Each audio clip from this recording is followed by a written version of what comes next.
السلام علیکم ورحمۃ اللہ وبرکاتہ۔ اللہم صلی علی سیدنا محمد وبارک وسلم۔ بسم اللہ الرحمن الرحیم۔ شروع کرتے ہیں اللہ کے نام سے جو بہت بڑا مہربان نہایت رحم والے ہیں۔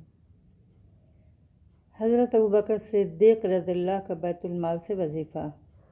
حضرت ابوبکر صدیق رضی اللہ کے یہاں کپڑے کی تجارت ہوتی تھی اور اسی سے گزر اوقات تھا۔ جب خلیفہ بنائے گئے تو حسب معمول صبح کو چند چادریں ہاتھ پر ڈال کر بازار میں فروخت کے لیے تشریف لے چلے۔ راستہ میں حضرت عمر رضی اللہ ملے، پوچھا کہاں چلے؟ فرمایا بازار جا رہا ہوں۔ حضرت عمر رضی اللہ نے عرض کیا کہ اگر تم تجارت میں مشغول رہو گے تو خلافت کے کام کیا ہوگا؟ فرمایا پھر اہل و عیال کو کہاں سے کھلاؤں؟ عرض کیا کہ ابو عبیدہ رضی اللہ جن کو حضور صلی اللہ علیہ وسلم نے امین ہونے کا لقب دیا ہے ان کے پاس چلیں، وہ آپ کے لیے بیت المال سے کچھ مقرر کر دیں۔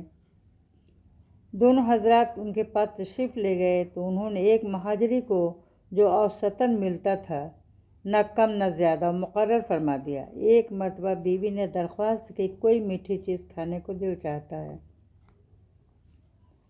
حضرت ابوبکر صدیق رضی اللہ نے فرمایا کہ میرے پاس تو دام نہیں کہ خریدوں۔ اہلیہ نے عرض کیا کہ ہم اپنے روز کے کھانے میں سے تھوڑا تھوڑا بچا لیا کریں، کچھ دنوں میں اتنی مقدار ہو جائے گی کہ آپ رضی اللہ نے اجازت فرما دی۔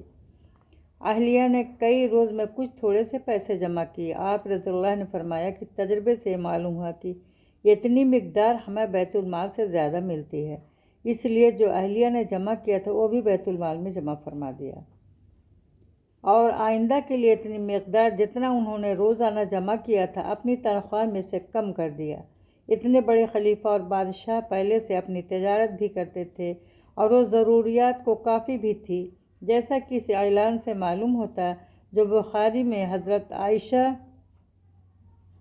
سے مروی ہے کہ جب حضرت ابوبکر رضی اللہ خلیفہ بنائے گئے تو آپ رضی اللہ نے فرمایا کہ میری قوم کو یہ بات معلوم ہے کہ میرا پیشہ تجارت میرے اہل و عیال کے خرچ کو ناکافی نہیں تھا، لیکن اب خلافت کی وجہ سے مسلمانوں کے کاروبار میں مشغولی ہے، اس لیے بیت المال سے میرے اہل و عیال کا کھانا مقرر ہوگا۔